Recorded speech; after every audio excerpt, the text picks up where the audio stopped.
Bonjour à tous. Dans ce cours, nous allons découvrir ce qu'on appelle des codes indispensables ou des codes prépondérantes, des codes qui ont plus d'importance que d'autres sur une pièce.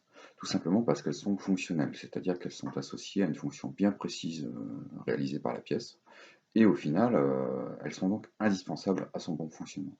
Par exemple, là, nous avons une pièce qui est un capteur réflexe sur une machine automatisée. Et au final, qu'est-ce qu'on voit? On voit que il y a le réflexe, l'anthrax entre les deux vis qui vont permettre de positionner le capteur réflexe est important, c'est une cote qui est importante. Et puis évidemment, il faut que les deux capteurs puissent dialoguer, donc les cotes de hauteur aussi sont importantes, et elles sont indispensables.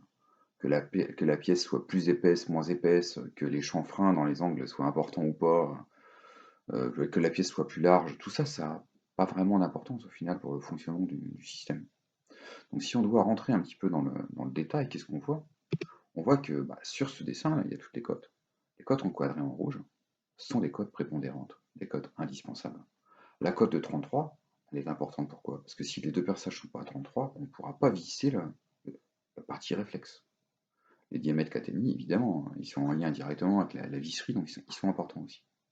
Par exemple, ensuite, derrière, le 127 fait la cote entre la position du réflexe et sa fixation. Là, c'est important. Par contre, la cote de 200, elle pourrait être à 204. Ça ne changera rien au fonctionnement du système. Pareil, les codes de 7 et les codes de 19 sont des codes qui sont en fait qui relient l'interne de la pièce ensemble. Ces codes-là sont des codes indispensables et prépondérantes au bon fonctionnement du système. Donc c'est ça, c'est vraiment assez subtil quand même pour un entrant en lecture en dessin technique, d'être capable d'identifier quels sont les codes qui vont influer sur le fonctionnement machine. Ça va être tout un cheminement, c'est l'objet justement du QCM 11.1. Donc j'espère qu'avec ce petit tuto, vous allez pouvoir remplir correctement les différents cas de figure ou représenter. Il doit y avoir quatre pièces à identifier. Ça en est une évidemment. Il y en a encore trois autres à faire. Voici. Merci.